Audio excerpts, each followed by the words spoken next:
All right, should be recording now. So today we have Dr.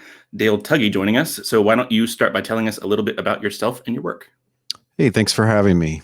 I'm looking forward to our conversation.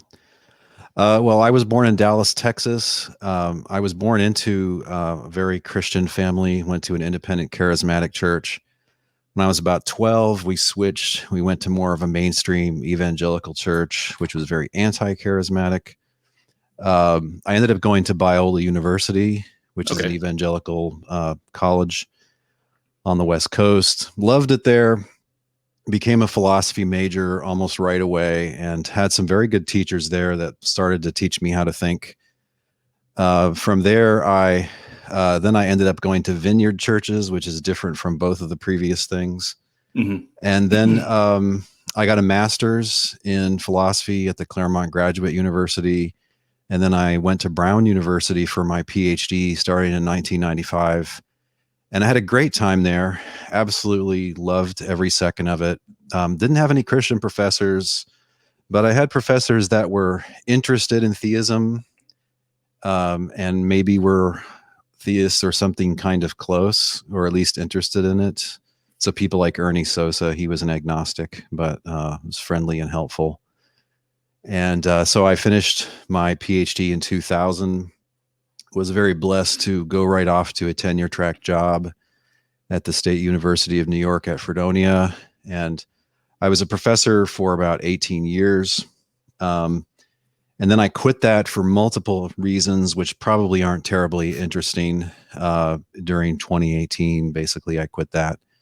And during that time, I started to realize that there were a bunch of sort of clashing approaches to the Trinity in there, out in the world, and started to try to figure them out, roll up my sleeves, see which one of these is best. And to make a long story short, I was shocked to discover that, contrary to what apologetics people will tell you, there's no easy way to get from the Bible to these Trinity theories. And I had read a lot of early modern philosophy, so mostly English language philosophy from the 1700s mostly. And I became aware that there were Unitarian Christians. So these are just basically Christians that are more reformed than the Reformed. hmm They rolled back doctrinal development farther than the age of Augustine. And that's interesting. These are people who seem to take the Bible seriously as a source of doctrine and not just quote liberals, like theological liberals or pluralists or whatnot. So eventually, yeah, I started to go back to the Bible and re-examine that. And meanwhile, I'm publishing a lot of stuff on the ins and outs of different clashing Trinity theories. And I think about 2008, around about there,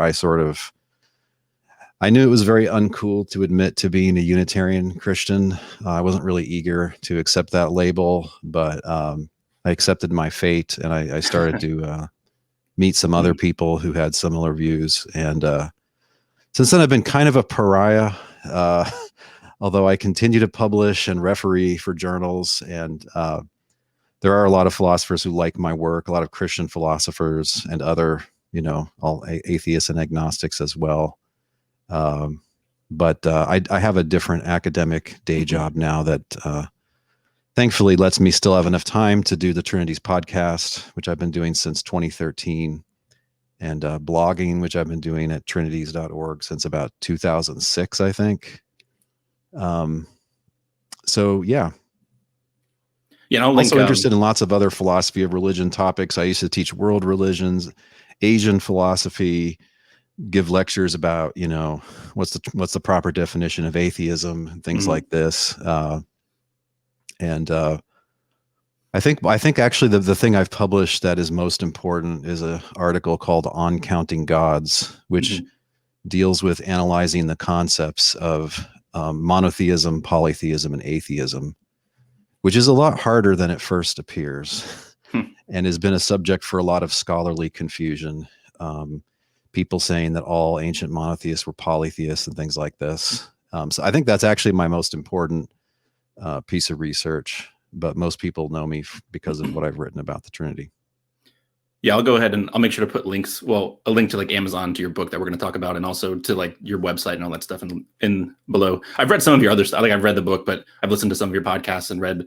I think I read the Stanford Encyclopedia of Philosophy. I think you wrote on the Trinity. I read some of here and there. Read some of your stuff. Yeah, it is interesting how broad of a people are appealing, or you appeal to a lot of different kinds of people for various reasons based on what you're writing about. So there's atheists that are interested in what you're saying.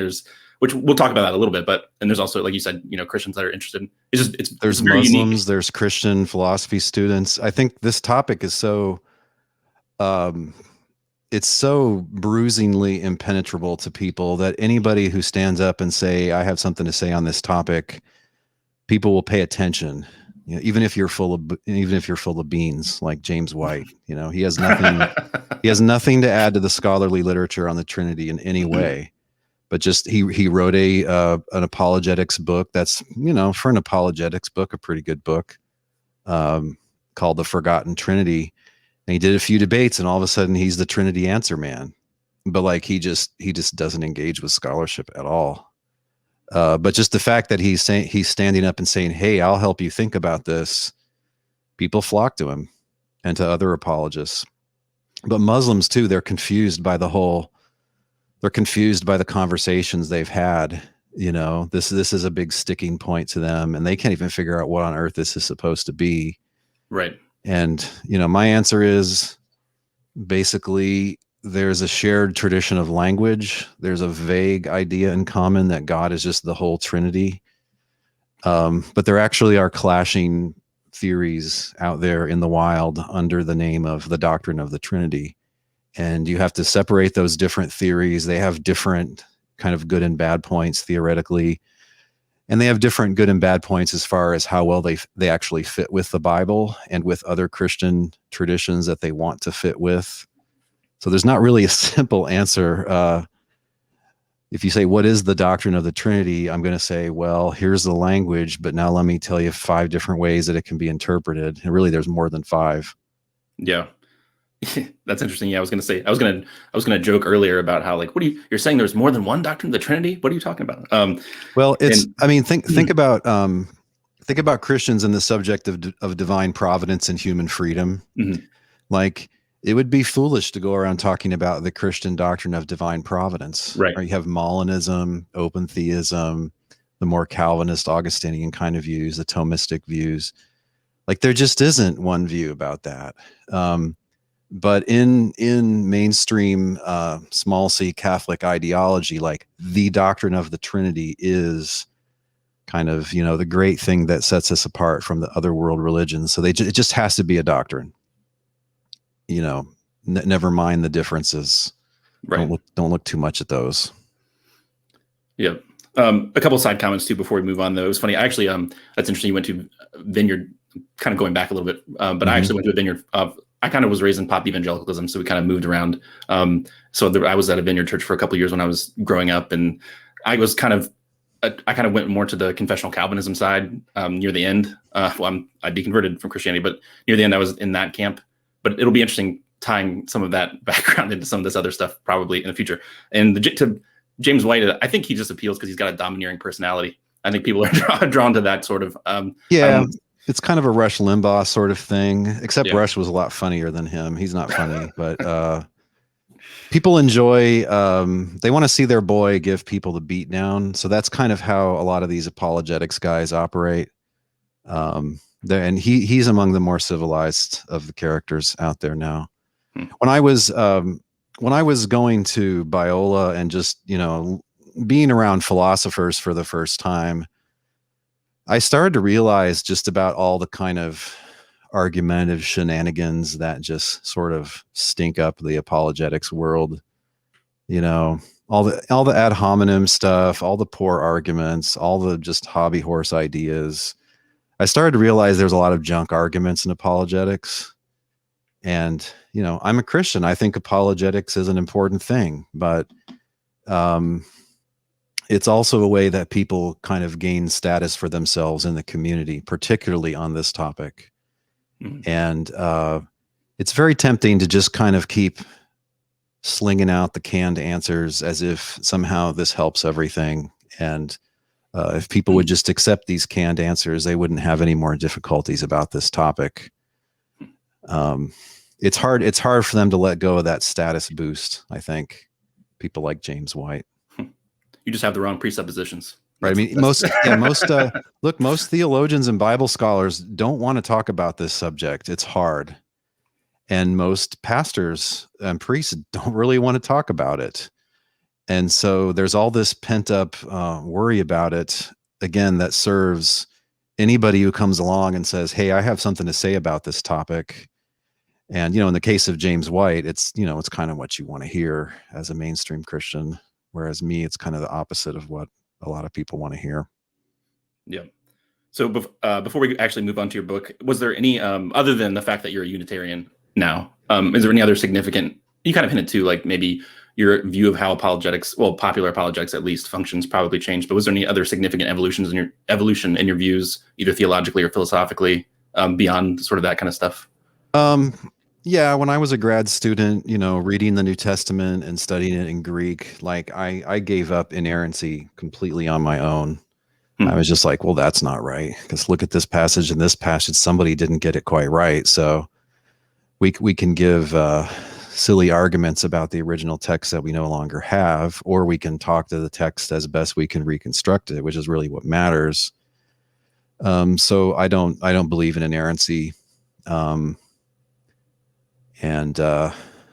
think people tend to be a little simplistic in their views about Scripture. I became a little bit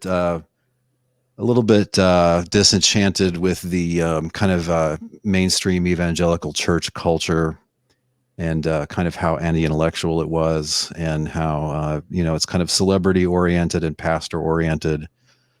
So I started doing I did house church for about a dozen years, although now I'm going to a Unitarian Christian church here in Tennessee. That's really interesting. I didn't know some of that. So moving on to the book is called "What is the Trinity? Thinking about the Father, Son, and Holy Spirit." So what was your initial motive? And actually, it's a lot of it's directed to Christians, and obviously, but there's more applicability, right? I have the digital copy, or else I would have held it up myself, but I can pull it up on my phone. But what was your motivation in writing a book like this? The motivation is it's really an invitation to critical thinking about, quote, the Trinity for really Bible-oriented conservative Christians. I originally wrote a series of blog posts called something like 10 Steps Towards Getting Less Confused About the Trinity. And I just picked out, boom, here's 10 things that you need to make these distinctions. Some of them are historical, some of them are linguistic, some of them are philosophical, theological. But hey, look, if you just get these things straight, then you'll be closer to actually making up your mind on the topic. And so I decided that was a horrifically bad title. 10 Steps Towards Getting Less Confused About the Trinity. So I changed it to What is the Trinity? I had 3 evangelical Trinitarian friends read it with me and discuss it, and nobody was offended or thought they were being ridiculed or attacked or anything. Doesn't really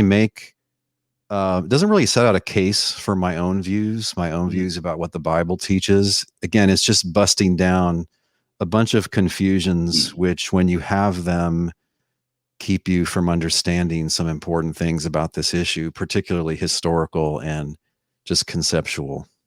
Right. But also biblical. Right.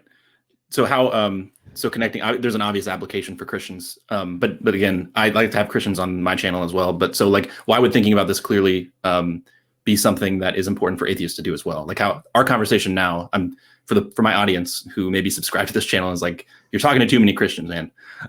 How does this apply to someone who's thinking about theism and just in general?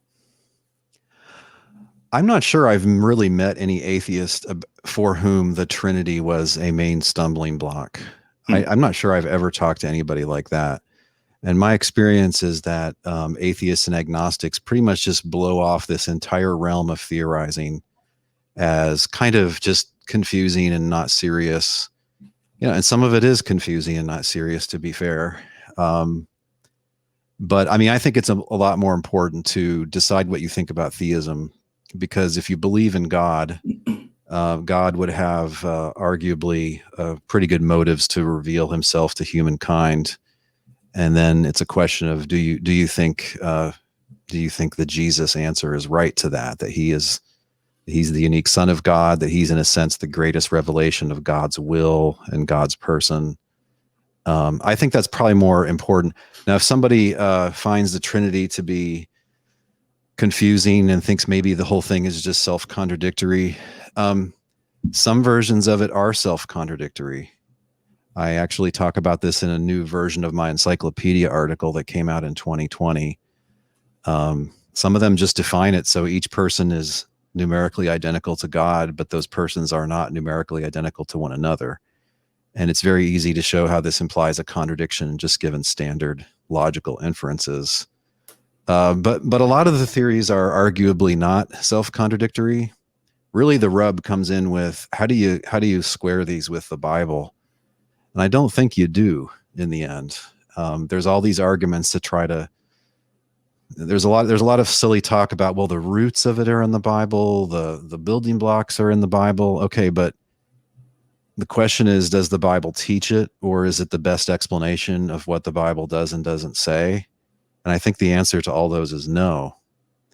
But yeah, to be aware of the different options, if you're thinking about rejecting Christianity, and if this is a significant thing for you, which again, I think is kind of rare, maybe there's some very theologically thoughtful person for whom, the biggest problem is the Trinity, then I think it's important to understand the whole tradition. And indeed, there was a time when there was Christianity, but there was no Trinity theory on the table.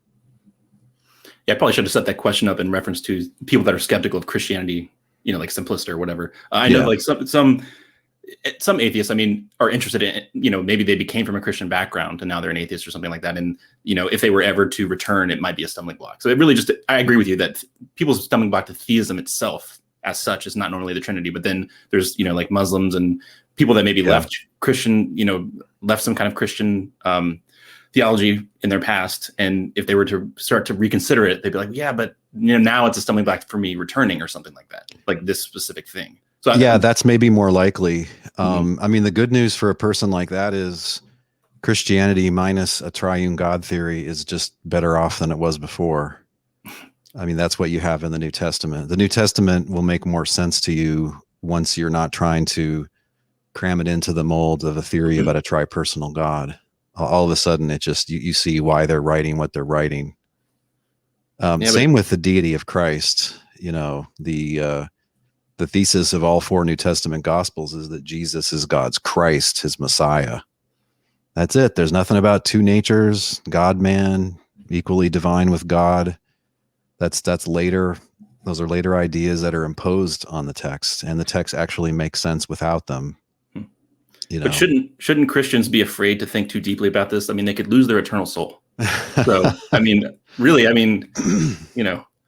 Yeah, that's the old scare tactic. And the people who are usually making use of that scare tactic are people who, think it's their job to talk about these matters. So pastors, theologians, apologists, they kind of prefer it if other people are scared to talk about this, so then they can be the heroic guys that are venturing forth into these deep metaphysical waters. But it's very strange. You don't see any kind of scaremongering like that in the Bible really anywhere. There is a theme that you can't understand God completely, and you can't understand God's ways and God's timings and so on. But there isn't a case of somebody finding a doctrine to be, seemingly logically incoherent, and they're just told they need to accept that because that'll keep them humble, or because that's how God is necessarily going to appear to limited beings and things like that. Like on the face of it, if you're sympathetic to the biblical writings, you should be seeking for a charitable interpretation of them, right? An interpretation that doesn't contradict other things that we know, and where it doesn't have the authors contradicting themselves. This is what you do to any source that you're serious about, such as a historical philosopher. So you shouldn't want to find the view to be incoherent. You should want it to be coherent if you think these things are true. And apparent incoherence looks like a very large problem for Bible interpretations, or interpretations again of any serious source. Well, we have these really neat formulas, so we know what the Trinity is. So, yeah, what do you want to say? What do you want to say about that objection? Well, it wasn't always so, okay? And as discussed in the book, what happened was there were a series of spats in Alexandria, Egypt, that turned into a controversy about this presbyter named Arius. And he was condemned by a council of Catholic bishops in the year 325. And they didn't really agree with one another about what they thought about the relationship between God and Jesus, or maybe God and the Logos, the word of John 1. And so they came up with some language that the Arians found annoying, but they didn't really have one interpretation of it. And that was to say that there was one ousia, one essence between God and the Son of God. And then they kind of went home and forgot about it. All right, we kicked Arius and his buddies out, and you don't see a reference to this. And then as time goes on, certain people like Athanasius and Marcellus start to argue that no, this same ousia claim, this is all important. You know, you don't have any adequate theology without this claim. But probably most of the bishops were against it. So then you have this decades-long controversy in the 340s, 50s, 60s, and 70s. And about the end of the 70s, this guy was about to be emperor, and he became Emperor Theodosius I. And somebody gained his ear and just convinced him that the Nicene side were right, and that the so-called Arians were just a bunch of baddies, pseudo-Christians. And so in the year 380, the Roman emperor issued a decree saying basically the Nicenes were right, and no other people that don't agree with that are not Christians. And in the year 381, obediently, the bishops in his imperial city, Constantinople, got together and declared the Nicenes the victors. But the arguments were right in the middle of 50 different arguments, and the other side didn't look like they were about to be convinced. But this was basically the beginning of the end of religious freedom, both for dissenting Christians and for pagans in the Roman Empire. They, as the decades went on, they closed down more and more, even to the point of basically being willing to enforce with the death penalty these views about heresy. So yeah, it wasn't always this way that we had this wonderful language, right? The way it's usually explained, there's three persons, there are three hypostases, but there's one essence or one ousia. And then the standard apologetics move is to say, we're not saying three beings in one being. We're not saying three persons in one person. Ha, that would be a contradiction. We're not that stupid. We're saying three persons and one being. Okay, yeah, right. That's the traditional formula. And that is the very thing about which there are a bunch of clashing interpretations right now among serious Christian scholars who try to say what those mean. Yeah, that's what I was getting at. With just the fact that you have this language doesn't mean that it's interpreted, in a certain way, because you outline a lot of ways that it could be interpreted. And I think you gave an illustration of teaching a parrot to say something as well. It's like you have like the formulation, but just because you can like say the formulation, it doesn't really mean anything. I don't know if you want to elaborate on that illustration. I thought it was funny. Yeah, Christians have always thought that things should be confessed because you believe them. Right. And they're true, and they're important in how they guide your decisions and your thinking and your worship and so on. Christians have not been theoretically for confessing things just because these are the words that you must say. In other religions, this is common. In Buddhism, they believe in a lot of mantras that they believe have basically supernatural power. And a monk or a lay person who's trying to up their practice will sit down and chant out a whole sutra in a language they don't understand, they never will understand, just because they think those syllables have some power. And that doesn't fit the vibe of Christianity. It's supposed to be a teaching that's understandable, that can guide your thoughts and your actions. So it looks like just parroting the right answers is not enough. There was a concept in the Middle Ages of implicit faith, where a Catholic layperson, there's no way like your average ditch digger in the Middle Ages is going to pick up Thomas Aquinas and like understand it and say, yes, that is what I think the Trinity is. It's absurd. Or even the writings of Augustine. So they Aquinas and others toyed around with this idea. Maybe they just have to say, well, I believe whatever it is the church teaches. I don't know what this Trinity thing is, but whatever they say it is, that's what I believe. And the Catholics have since completely backed off of this. It's not part of a standard Catholic presentation anymore. It doesn't make any sense, because if you babble something in an unknown language to me and I say I agree with it, the thoughts have not entered my mind. Like, I'm not capable of agreeing with it. What is the it? And if I say, if you say something in French to me and I say I agree with that, and you say, here's the translation, all babies are ugly. Like, wait, why did I say that? Like, I mean, I couldn't in good faith even say that I did agree with it, right? When I don't know what it means. So yeah, words can't be enough. And that's how most Christians have thought about confessions. Now, the early confessions were very flat-footed, very plain. So for instance, what came to be known as the Apostles' Creed, there's no metaphysics in there, really. I believe in one God, the Father Almighty, Jesus, the Son of God. He dies, he's raised and exalted. There's this church. There's nothing about, two natures or three hypostases and one ousia. But as time went on, basically what happened was the class of ruling bishops seized for themselves the power of determining all doctrinal questions. And they took that away from just Christians as a whole, kind of the whole laity, the whole group of them. And they took it away from the scholars. And most of these bishops were not scholars. They were kind of jockeying churchmen, kind of loyal to their team and trying to advance their cause. And I mean, it looks like that was a bad move,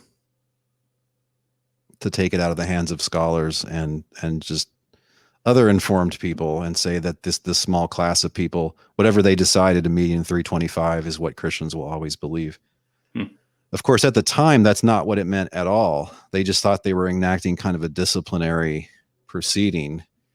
Nor did they get together and say, hey guys, this is the first ecumenical council. These ideas were later cast back on it around the time of the fourth ecumenical council. At 381, they said, we're reaffirming 325. At the third one, they said, we're reaffirming 381. By the time you get up to the Council of Chalcedon in 451, okay, at that time, now they have this idea of ecumenical councils, and they have the authority to determine all matters of doctrine and practice, really. And so they kind of retroactively baptized those earlier meetings, and thus forgot about all the ones in between, right?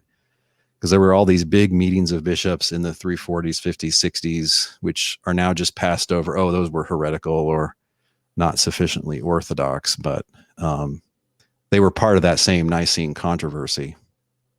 It's a very clear case of victors writing the history, really. Right. Yeah, going back a little bit to the parroting analogy, I guess as someone who was confessionally reformed, I kind of would have taken the more what you call positive Mysterian, or maybe I'm pronouncing that wrong, Mysterianism, whatever. Yeah. I would have taken that sort of route in combination with just not really thinking about it that hard. It's like both of them at the same time. And I don't know, it just, you can cut down on a lot of cognitive dissonance if you employ some of those strategies, I think. But it's also the Reformed wing of Christian theology has a really strong and I think bad element of what I would call misology in their hatred of reason.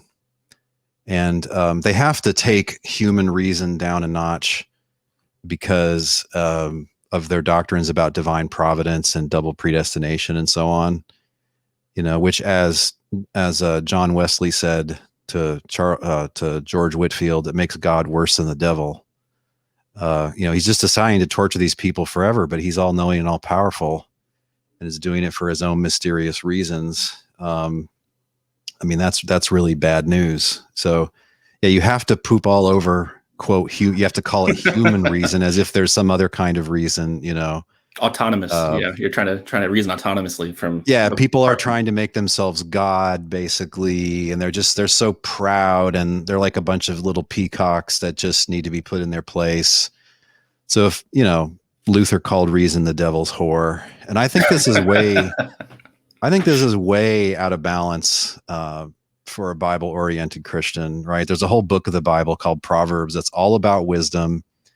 And the idea is like, well, you know, the wisdom by which God made the heavens and the earth, like, you know, humans can sort of partake of that wonderful thing too. And, you know, the fear of the Lord is the beginning of wisdom, but also it says, you know, the beginning of wisdom is just decide to get wisdom. And then you have statements in the New Testament like that the wisdom from above is pure, peaceable, willing to yield to reason and things like this. I mean, if you're going to be denouncing, quote, human reason, it's sick-minded, and it makes no more sense from a biblical Christian perspective than just like bashing, say, human sexuality in general, which has been done, you know. Mm-hmm. To think that's a very unfortunate thing, human sexuality, and, you know, it always involves sin, and it's just really terrible. Like, obviously humanity would be better without this whole aspect. Well, that's sick. It's sick, and it's anti-human, and it dishonors God's creation to me. But it's also sick to bash reason like this is some kind of bad thing, or that it necessarily goes along with pride and arrogance and things like that. It's another interesting thing is how, I mean, this is just another side comment, but like how it seemed, my perception of it was like they want to tie themselves to the Bible so much, but at the same time, like they treat a lot of the early creeds as like super authoritative, you know, in a way that's like they want to have their cake and eat it too, it seems to me. Where it's like, yes, you can say what they'll paint it as like, well, we believe that the creeds are, you know, summarized, and we're confessing what we believe is summarized in the Bible. Is how they say it, but practically that's not really, I don't think, what's going on. They're starting with trying to connect themselves to church history in a way that makes it easier to stomach. Starting to speculate a little bit, but that's how it seemed to me. No, evangelical ideology, Protestant ideology is that we're the Bible people. Mm-hmm. And there are people who value post-biblical traditions and are willing to put them above the Bible, but that's the Catholics and the Orthodox. But we are the Bible people, so obviously we base all our views on the Bible.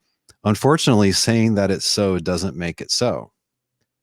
And when you actually interact with evangelical scholars, there's a really there's a clash between how Catholic evangelical lay people are versus evangelical scholars.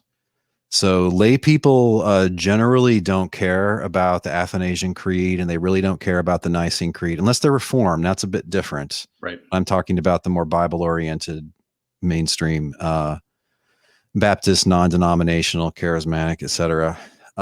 They really don't care about the creeds.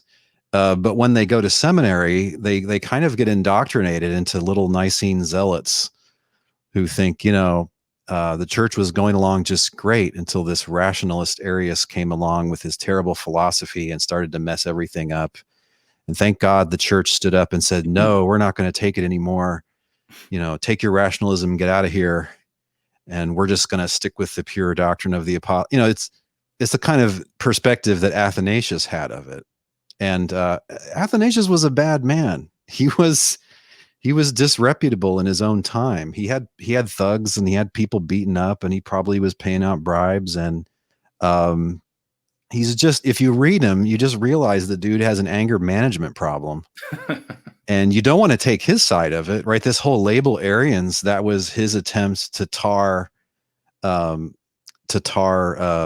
people who didn't agree with the 325 Creed, is to try to tag them with this name of this at one time condemned guy, Arius. So he was uncondemned and rehabilitated, but then he died fairly early in the controversy.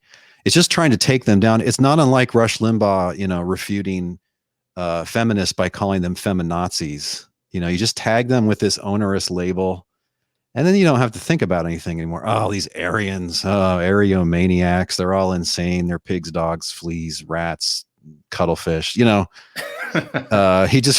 can't swear because there are some lines which a Christian bishop may not cross, but he expresses all of the hatred and contempt that swearing normally expresses without swearing.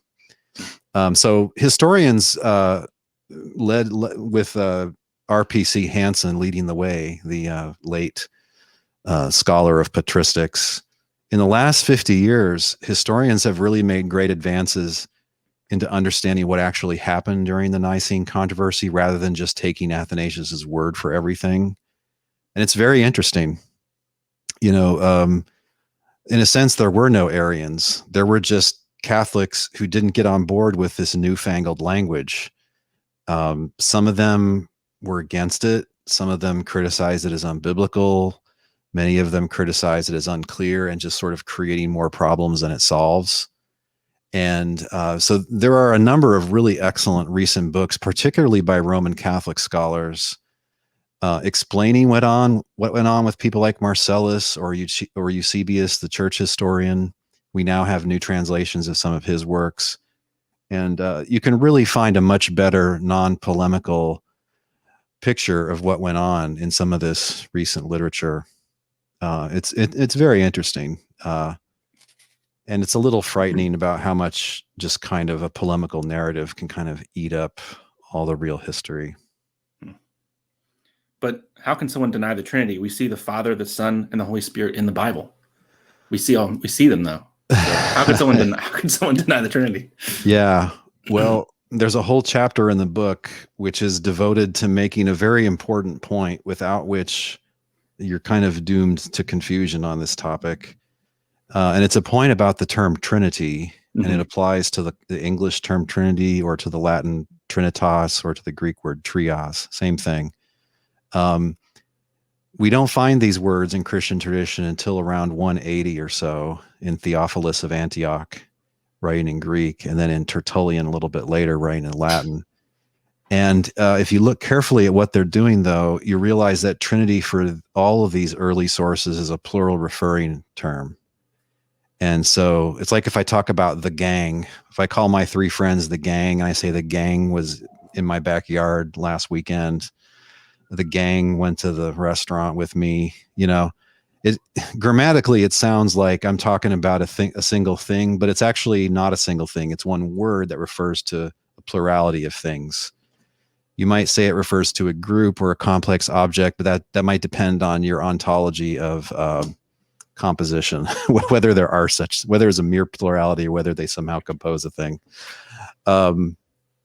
So in all early uses of the word Trinity, it's a plural referring term.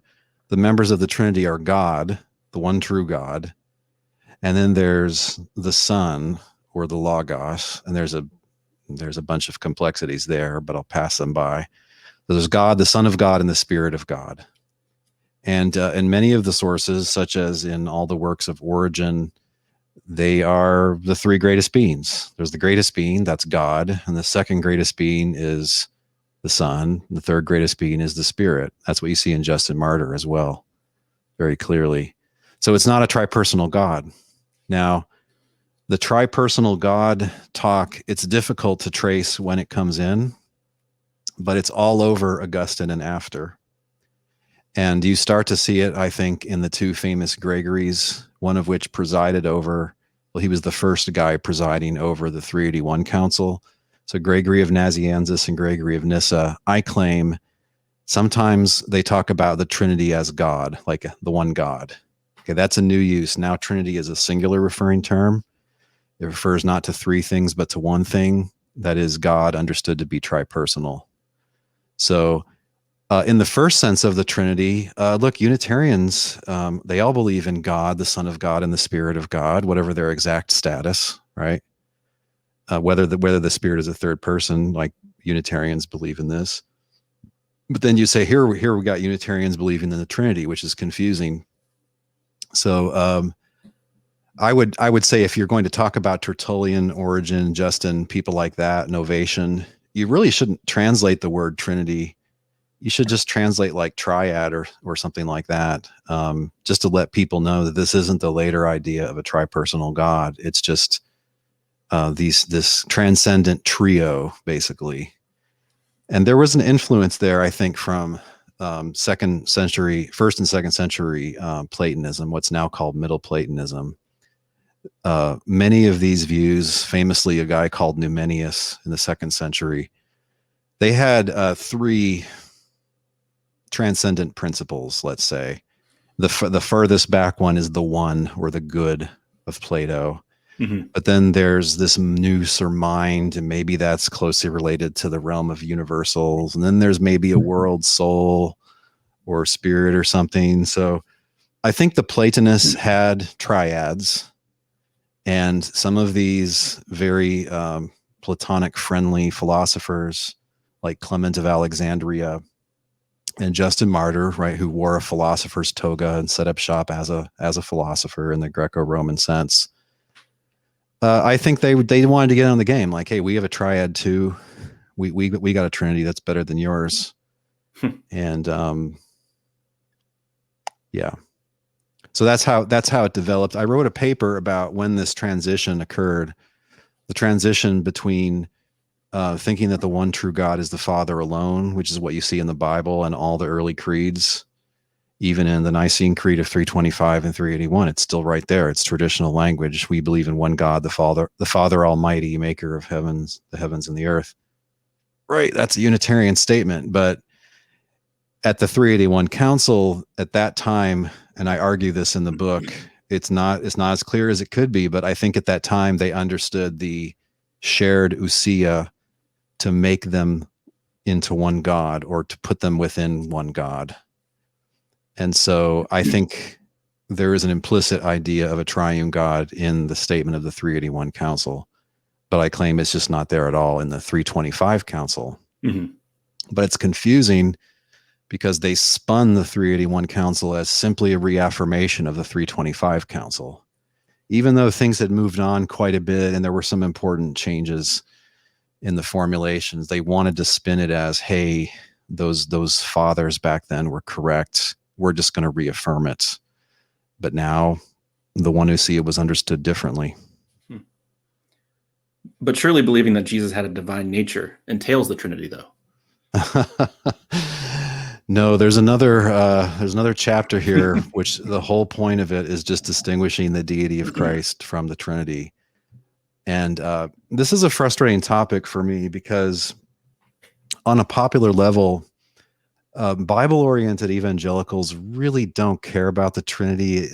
They could preach a long time and never get around to it.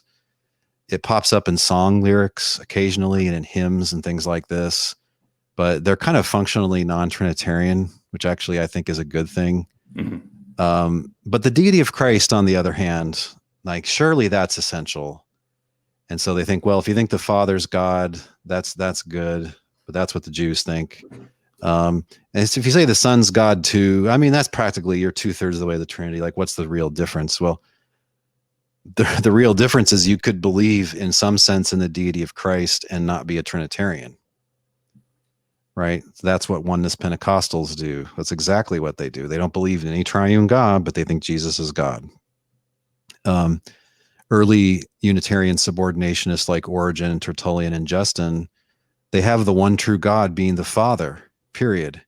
Okay, but they also have this other God who's a lesser God, and that's the Logos, the Word of John 1.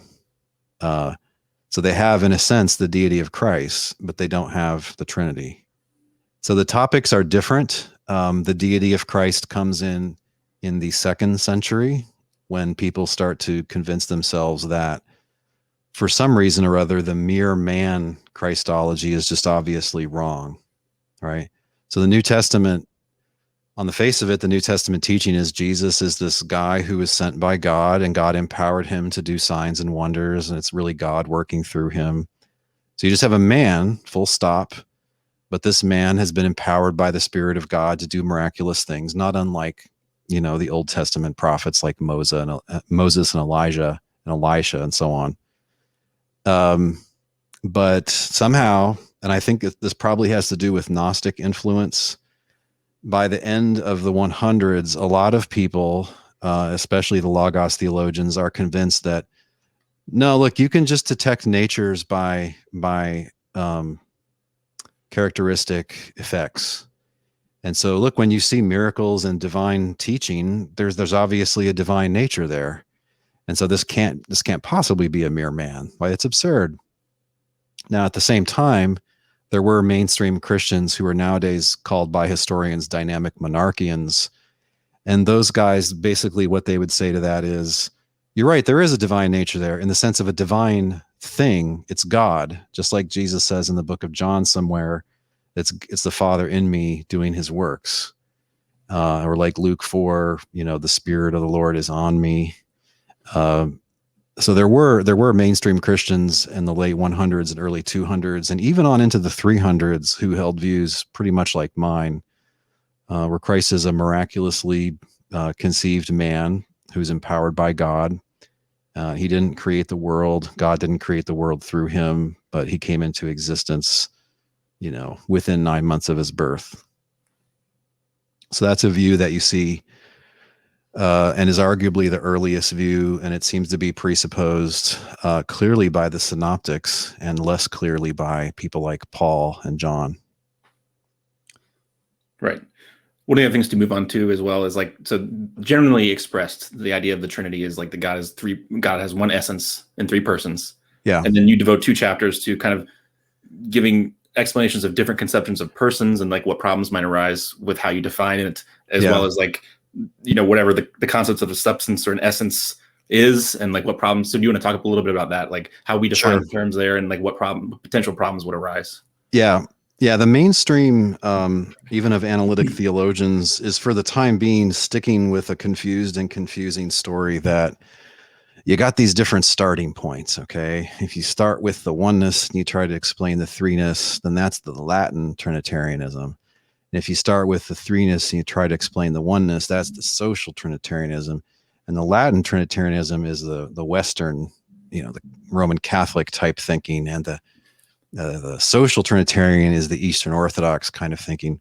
Most of what I said now in the last 30 seconds is rejected by patristic scholars. And I don't think the Latin and social labels are helpful. And you have people running around saying, I have a Latin social view. And I think it's a lot better to ask the question, what do you think the persons are? And here there's a deep divide. And a lot of people with theological training, basically people who have been to seminary, they do a little dance that goes, look, now we're not talking about persons in the modern sense of like separate individuals. And so, and then in ancient times, persona could mean like a mask that an actor puts on, prosopon in Greek. And so why can't hypostasis mean the same thing? And their point is that you're not supposed to think these are 3, I would say, selves, and a self is just, the proper referent of a singular personal pronoun used literally. That's a self. It's the kind of thing you can talk to, that you have to personally relate to, and so on. So gods, angels, other, leprechauns, they're all supposed to be selves. Although there are people that have transcendent realities like the Buddha nature, which is clearly not a self, or Nirguna Brahman in Hinduism. So I want to just say, you guys can have the term person, do whatever you want with it. I'm going to let that be a technical Trinitarian term. I'm not, and people frequently misunderstand this. They're like, you can't tell me what I mean by person. Like, I'm giving you the term. You tell me what you mean by person. And my question is, everybody has this concept of a self, right? Even Buddhists who deny that there are selves, they have the no self doctrine. Radical monists who claim there's really just one self. Now they still have the concept of a self, but the common sense view is that you're a self and I'm a self, and dogs are a borderline case and small children. There's a big divide among Trinitarians between people who think that the persons are something maybe more like divine personalities, or ways that God interacts with the world, and or just kind of lives by himself, ways that God is. So the persons aren't things. They're not thinking things. They're not selves. On the other hand, in very recent times, especially the last 50 years, there's been a resurgence of interest in the fact that, in the Bible, Jesus and God have an interpersonal relationship.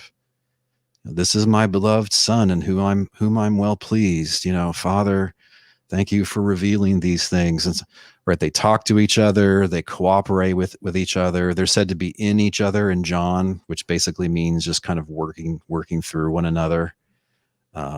Cooperation basically is what is meant. The Father and I are one. That's what that means. These are often called social Trinitarians, and they think the quote persons of the Trinity, yeah, those are selves. And sometimes they describe the Trinity as an eternal dance of love and three perfect friends, and it's kind of like a family and so on. So then it looks like, on the first option where the persons turn out to be just kind of something less than selves, like ways God is, you could just have one person who's kind of got multiple personality things, but it's not a disorder, because that would be blasphemous to say. But he's got these different aspects, and he relates to people in different ways somehow. On this other view, it looks like the one God is going to be either a group or a composite that has three parts that make it up: Father, Son, and Spirit. And you've got Christians who are serious and trying to not just give a formulaic answer, who fall down on both sides of this. So in the current debate, two of the smartest guys would be William Hasker, who's written arguably the most developed three-self Trinity book. He calls it a social Trinitarian theory. And then you have Brian Leftow, a brilliant philosopher, American guy who teaches at Oxford. And he makes the selves to be things that supervene on streams in God's life. But you also, even among the theologians who generally are not as precise as the analytic theologians, you have people, the two most famous 20th century theologians are Barth and Rahner. Karl Barth, the Reformed guy, and Karl Rahner, the Catholic big shot scholar, theologian, very influential at Vatican II. Both of them do the whole dance about, well, they're not persons in the modern sense. They even, both of them, suggest that maybe we should get rid of the term person, because that just misleads people into thinking that there are like three buddies here. And we don't want that. It's got to be one God. So it can't be like a circle of three friends. So they suggest modes of being and stuff like that, but it hasn't caught on. So those are two big divisions. But then there are people in the mystery camp who really, they're just not going to really tell you what the persons are. And they may just kind of have it both ways, or sometimes they claim that all terms only apply to God analogically. And so, you could think of God as one person and as three persons, but he's not literally one self or three selves. Those are analogical thoughts that you have right there. Yeah. A colleague of mine, a friend of mine, Daniel Howard Snyder, has a really excellent paper on this called Pan-Metaphoricism. And it's about the claim that all discourse about God has to be non-literal. It's absurd, honestly. It's not something a theist can get away with, right? Because God exists and God knows my name. And these are not metaphorical statements. They're not non-literal. If God exists and God exists. So all you have to do to get a concept that applies to humans and God is just have a sufficiently abstract concept. That's all you have to do. Like, it's just not true that human concepts are sort of only suited to dealing with animals or material beings or finite beings. It's just not true. But thinking about the mystery of it all, it's a stupendous, life-changing truth for true Christians. It makes me more in awe of God when I think about the one and the three. So yeah. So what do you say to that? Yeah, there's this quote that I think John Calvin passes it on. I think it's from one of the ancient Gregories, where he basically says he's confused, but he says it much more poetically. He's like, whenever I think of the one, I'm driven to the three. When I think of the three, I'm back to the one. Oh, it's such a great, it's such a great thing. Mm-hmm. Yeah, I mean, look, when we think about really difficult, intricate subjects like, how the physical world operates, or how the brain works, or even how your dang computer on your desk works. It can be so involved trying to get our minds around it that our minds kind of give out. And here's the interesting thing. You can do that by trying to get yourself to believe in a contradiction. Mm-hmm. Zen people love this, right? What's the sound of one hand clapping? And they have all these koans that questions that cannot be consistently answered. And their point is they want to kind of like throw a monkey wrench into their into their rational mind so it stops. And I guess there's a pleasure in that, or there can be. And so people don't mind. People vary. Okay. Sometimes the confusion bothers them a lot, but sometimes they're just used to the confusion. It seems kind of nice, and doesn't everybody have it anyway? So, But what's there to worry about? Haven't you heard about Opie? Opie is the dopey. So I'm Opie. I'm the fire and the ice, all this other stuff. I thought that was a funny illustration. I don't know if you want to talk about that a little bit. Yeah, that's in chapter 8 called Mystery Mountain. And I give the example of a cult leader who is just kind of jerking around his disciples. When I made the blog post, it actually had a picture of this Indian guy who was once known as Bhagwan Sri Rajneesh. And after he had to flee the United States of America for federal tax crimes and sex crimes, he renamed himself Osho. And you can find his garbage books in bookstores everywhere still. But anyway, it sounded like the kind of thing he would do.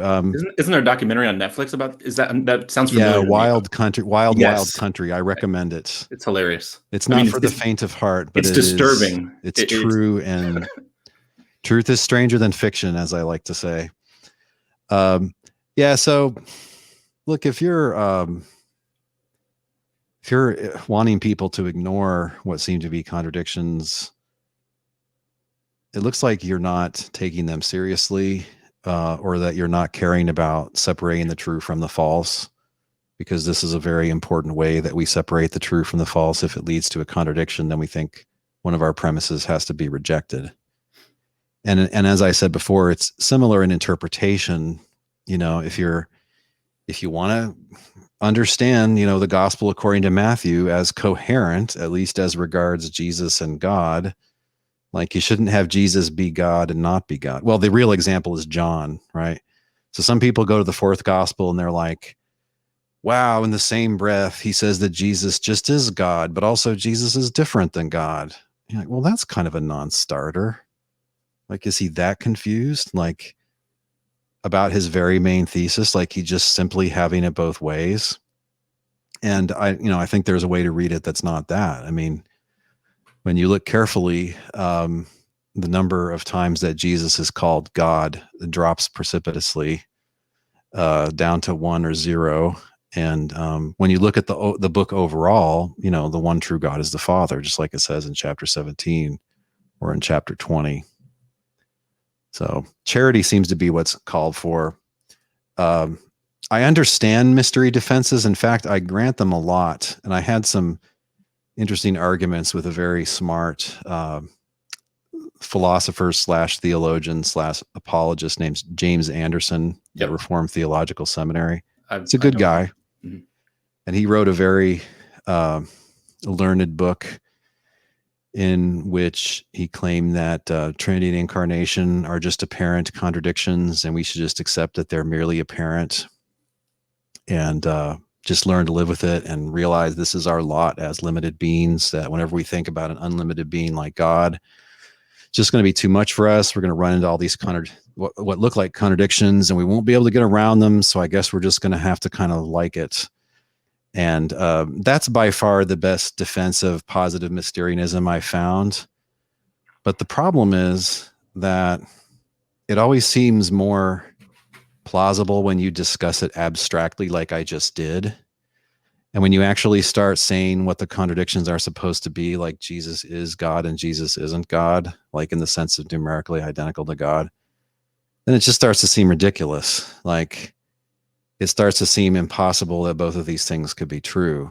And so you have to ask, well, am I even getting the sources right? Or am I just reveling in contradictions that are really of my own making, my tradition's making? And so I have a published response to him where I talk about apparent contradictoriness as strong evidence of falsehood. And seems to me that it kind of tends to outbalance whatever justification you have for thinking that both of these seemingly incompatible things are true. But in principle, yeah, if you had a whole lot of reason to think P, and if P, and a whole lot of reason to think not P, I guess it could be reasonable to just say, I guess I'm going to have to accept what look like inconsistent beliefs. And there's just so much evidence. Maybe they just come out consistent somehow in a way I can't see. But in practice, I think usually one side of that has much less justification. And it's just more reasonable to just, stick with the one that seems really strongly that it's true. I think that's kind of what a lot of people, and we've talked briefly about like inerrancy. I think it's kind of like what they do with Bible contradictions too, or apparent Bible contradictions. Like you start with a certain, like, it seems to me God speaking to me through the Bible, and then you have an additional assumption about what it would mean for that to be true. Like if it's true that God's speaking to me through the Bible, then it would have to be this way because of these reasons. Therefore, I have to kind of read any apparent contradiction. So, the question is like, and the solution is just like, well, you wrong presuppositions. I have the right ones, you don't, or whatever. And the same thing with the Trinity and the Bible contradiction, or whatever. But the problem with that is like, how would you know if you're thinking under the wrong authority, so to speak? I mean, shouldn't you let the apparentness of like what you're talking about, like the Trinity, or like maybe the apparentness of a Bible contradiction at some point? I mean, a Muslim could play the same games and say like, I'm thinking under this certain kind of authority, and like but at a certain point we have to step back and ask like, how would I know if I'm thinking under the wrong authority, whatever you mean by that? I mean, the only way you would know is if you try to step out of your quote unquote presuppositions and kind of, examine stuff. I don't know if you have any thoughts on that. Well, reason, seems to be that by which you're going to get yourself out from under a wrong authority. A famous example would be Augustine, who converted to Manichaeanism, and he assumed that the top leadership really had it together and would know what all the answers are, and then he basically came to see them as just BSers who actually didn't have any answers, like when he had some limited interactions with them. And so, okay, well, I don't think those guys know as much as they're saying they know. Or if you find yourself under an abusive Tibetan Buddhist guru who thinks he's a living Buddha, and now he gets to exploit all of the disciples, you're gonna have to see what it is at some point, or find your way past thinking that Joseph Smith was a good guy and a reliable witness of any sort. It's reason, right? If you just come up with these excuses by which you can ignore reason, it doesn't seem like a good use of what's been given to us. Right. Yeah. A couple more things. One of the other things you talked about in the book was like, well, I was going to make a joke, but I'll just lay it out there. But like, so divine simplicity, people try to say like, well, God is ineffable. You can't F the ineffable or whatever. You can't. And so, he's so far beyond, our understanding that the Trinity makes total sense. Well, do you have anything to say about the Trinity and divine simplicity specifically? Because you have this understanding of what divine simplicity is. I talked with Ryan Mullins a couple of weeks ago, but so you have this very strict understanding of what divine simplicity is and what it entails. And then you also have this weird, seemingly nonsensical addition of the Trinity. I'm joking, but serious. It seems crazy. When I was in my Reformed days, I guess I would have a kind of a buffet understanding of God. And so a lot of them speak as if certain, attributes of divine, or they express themselves in ways that are in accordance with divine simplicity being true. But then they sneak in other things and speak in other ways as if it's not, theistic persons, whatever. But anyway, what are your thoughts on the Trinity and divine simplicity? Oh man. If you want to. My thoughts are, I feel bad for Ryan Mullins because here's why. He understands kind of the metaphysical motivations behind it. Mm-hmm. And it's a lot more than God doesn't have parts. Is that God doesn't have multiple properties, multiple aspects, multiple nothing. It's like a fundamental particle. Doesn't even have a right. It's like a point type particle. It doesn't even have a left or a right side. So he's working with the kind of divine simplicity doctrine that was inherited from Neoplatonic philosophy. It was they who came up with this stuff because they thought their non-God ultimate source, called the One, needed to be this way. Otherwise, it couldn't be the highest, most real, most independent reality from which all things somehow emanate out of. So, I mean, that's where it really comes from. The reason I feel bad for Ryan Mullins is there's an endless parade of theologians who just basically redefine divine simplicity so it's compatible with, say, three persons in God, or different relations and different properties in God and things like that. And they seem to think it's just this wax nose that can mean whatever you want it to mean. But that's to kind of just ignore all the heavy metaphysical motivations behind it.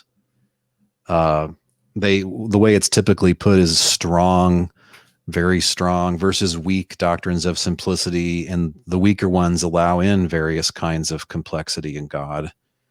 Yeah, but that's just like missing the point. Like God is identical to anything that he has, any feature that he has, or whatever he is, just is him. So it's very hard. But I admire his work and recommend it, particularly on the topic of timelessness versus God being in time. Many Christian philosophers and analytic theologians have come to a similar view that, look, the God of the Bible's in time. Like he went from forgiving me to not forgiving me after I confess my sins. So there you go. He's in time. He's doing one thing in the days of Moses. He's doing another thing in the days of Jesus. He's in time. But also his work on classical theism, so-called classical theism, which really should probably be called very philosophical, Neoplatonically influenced quasi-theism, right? Because it's not clear to me that what they call God is a God. So we have a concept of a God, and a concept of a deity. Concept of a deity. This is in my paper on counting gods. It's basically a very powerful self, whose power is not limited by nature's normal ways, something like that. And so, the lesser deities and demigods and even angels and demons fit into that conception of a god. In ancient Hebrew, an Elohim, one of the Elohim can have a plural or a singular meaning, but the form of it's always plural. And there's a concept of a God, which is a deity, which is ultimate. It's the furthest back. It's the uncreated source of everything else. So it's a special and necessarily unique deity. Okay. But it's still understood to be something which has will and power, which can intentionally act. God has a purpose and enacts it. God has knowledge and acts on that knowledge. God has things he wants to be done and things he doesn't want to be done. Now, when you come along with your full-blooded classical theism, and you're telling me that God can't possibly perform any intentional actions because that would involve an intrinsic change in God, and he's utterly unchanging. So you really just think there's one eternal, timeless, divine action, and somehow all the effects of the world are really the result of one single action. Okay, he can't act, he can't respond, he can't change, he can't respond to us in a free way. It's not clear to me this is a God anymore. It looks like we're more into kind of what is the kind of atheism that is much more naturalism is the new kind of atheism. It only has become popular since about Darwin. Before that, most of your atheists were people who believed in an impersonal ultimate. So atheistic Indian philosophies like Advaita Vedanta, almost any kind of Buddhism is going to count as atheistic, even though it's got a bunch of deities running around that are called Buddhas and Bodhisattvas and other deities. But still, the ultimate is not a God, is the point. And so the number of gods is 0. Even though there might be some deities, the number of gods is 0. Historically, that's the big competitor with theism, is that type of atheism. Call it ultimism or ultimistic atheism. So that's what you had with the Neoplatonists, right? In their day, they were some of the most determined opponents of Christianity who criticized it.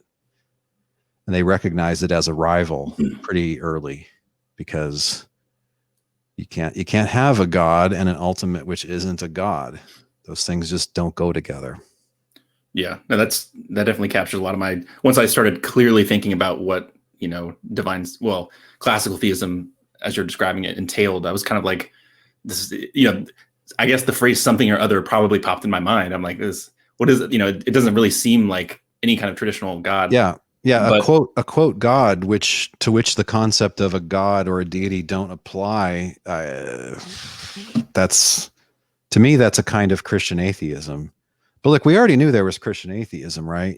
Super duper liberal, theological liberal. They're basically naturalists, but they enjoy the music and the costumes and everything. So they hang around, they go to church and they say their prayers and stuff, but they don't believe any of it metaphysically. So we already knew they were Christian atheists because there's some Christian naturalists running around.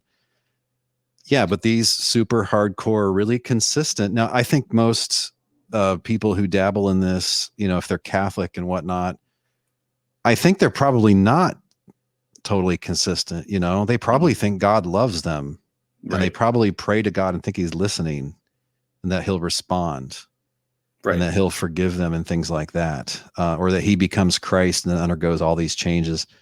So there's a big divide between the theology that proliferates, on the ground in the Christian masses and sort of what is considered cool by the elites.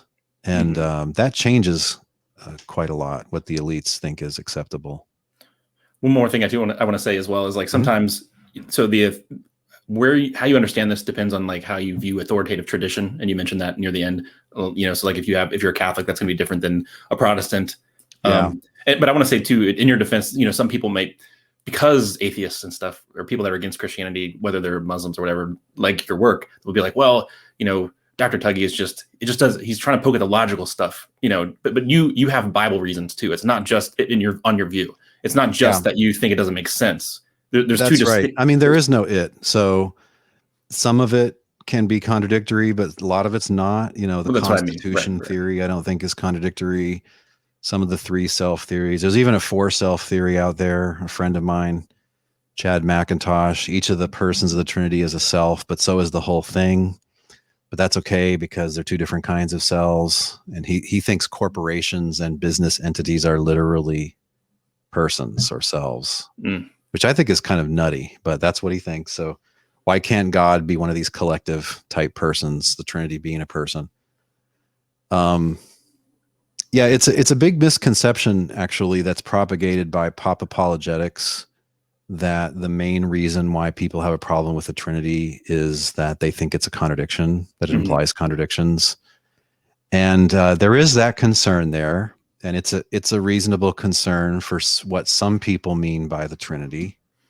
But by far the bigger concern is just, the Bible actually is not consistent with any Trinity theory. And the reason is, for any Trinity theory, the one God just is the Trinity. It's all 3 of them together somehow, whether that's a group or a complex object or a simple object. Anyway, the Trinity, that just is God. Those are one and the same. The New Testament view, which is pretty clear in all the books, the one God called Yahweh in the Old Testament. In the New Testament, they're not using that proper name Yahweh anymore because they think it's not respectful. But this is who they call the Father, or God the Father.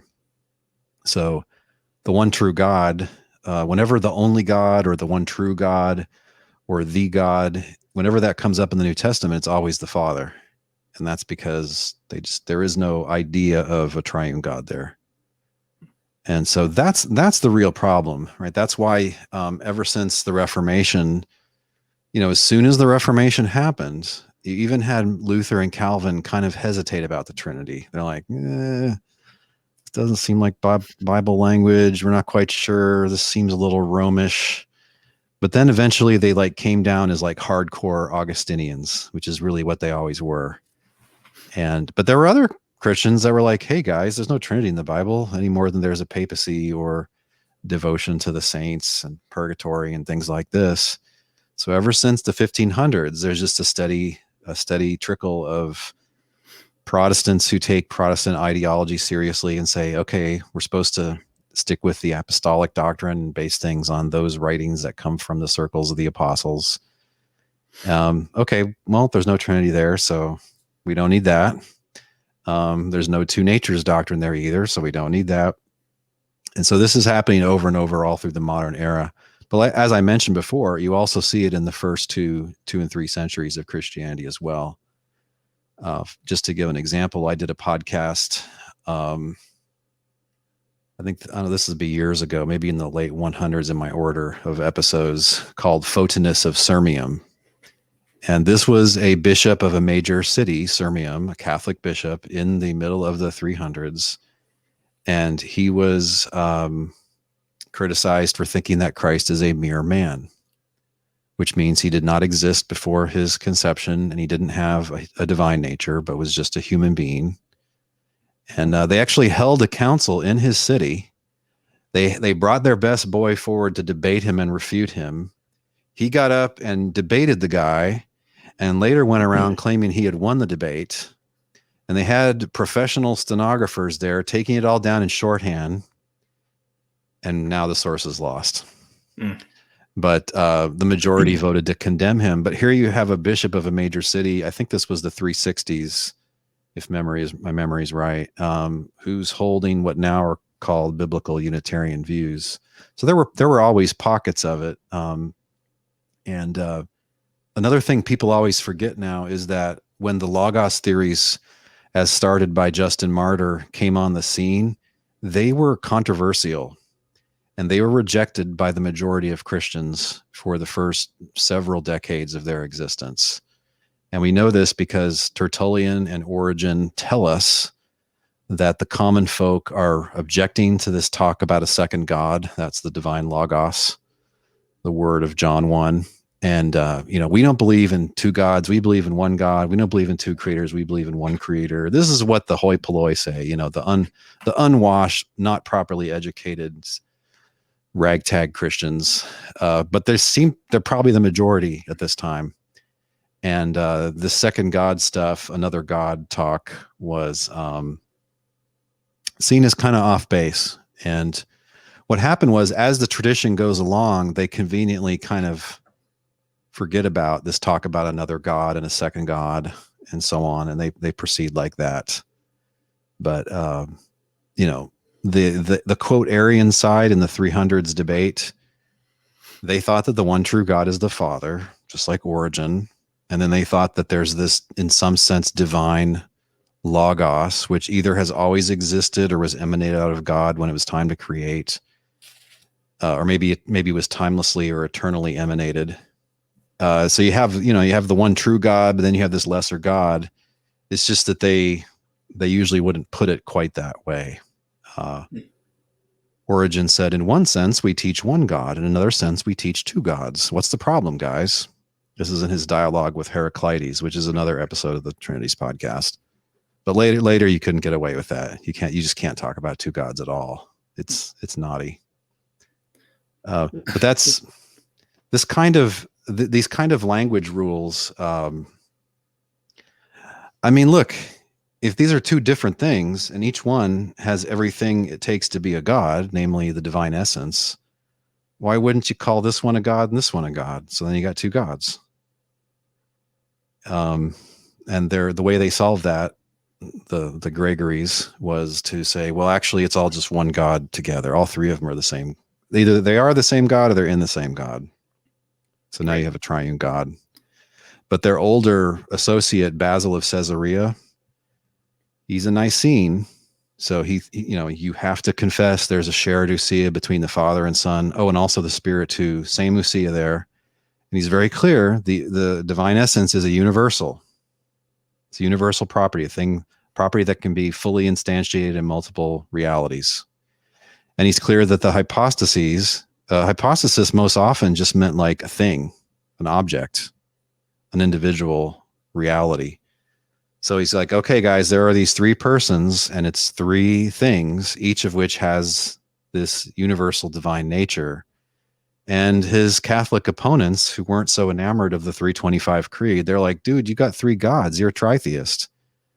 And he's like, no, I don't. There's only one. There's only one divine essence. They always cooperate. The other two get the essence from God. So they're unified by causal origins. And like none of these answers made any sense.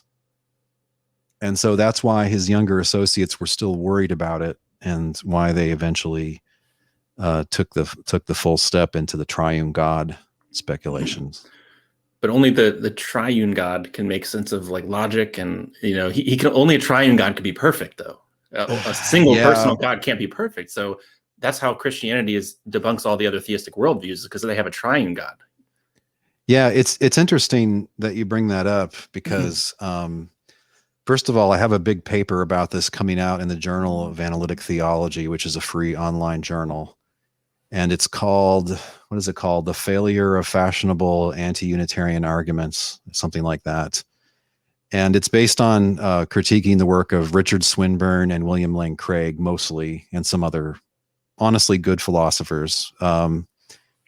And it's this, God wouldn't be perfectly loving unless eternally he has this other within him to love.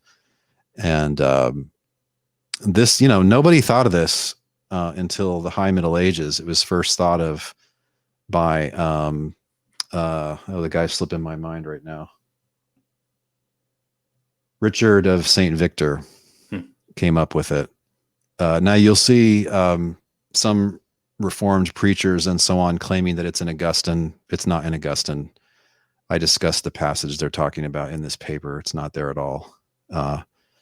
So look, come on, guys. If this is the original Christian teaching, or at least the Christian teaching since 381, really, we got to wait like 600 or 700 years before someone realizes that, hey, this is the only way to have a perfect being.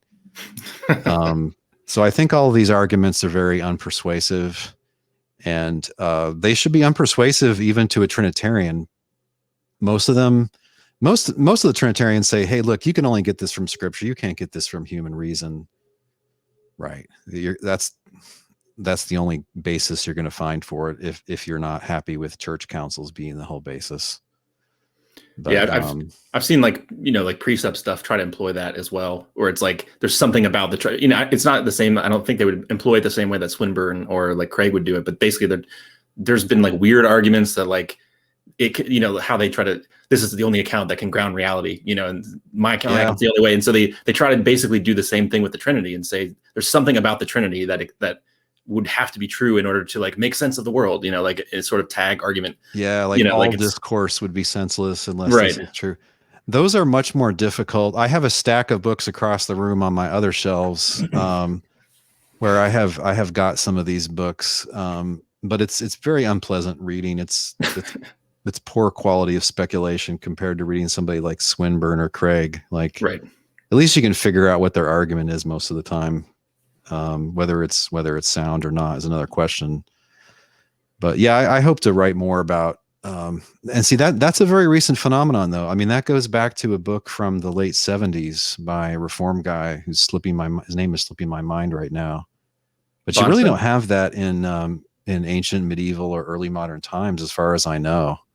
Would it be like Framer Bonson? Is that who you're thinking of? Those are some of the guys. And of course, they attribute some of it to Cornelius Van Til. Well, yeah.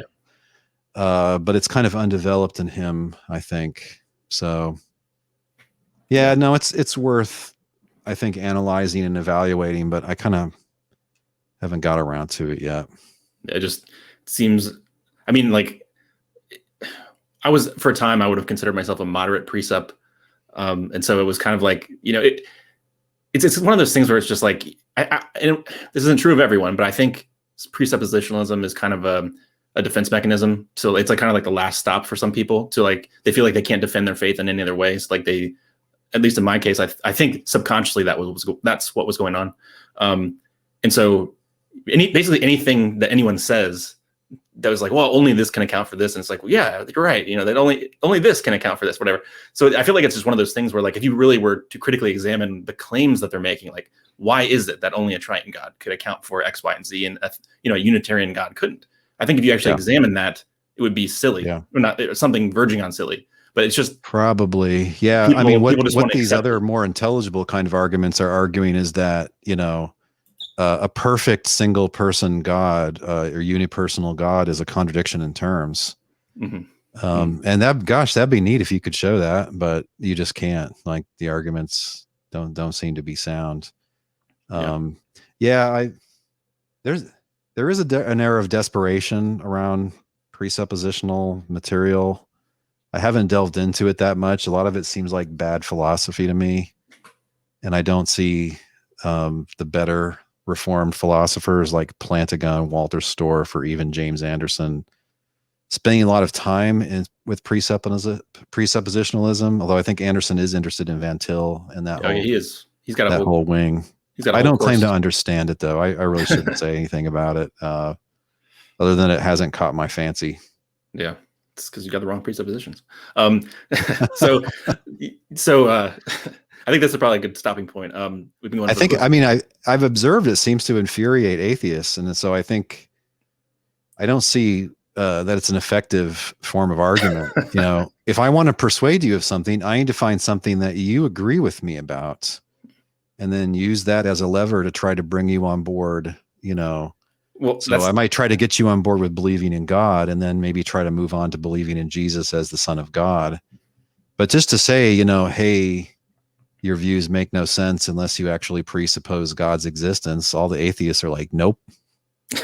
See ya. Thank you. I don't know. It just doesn't work.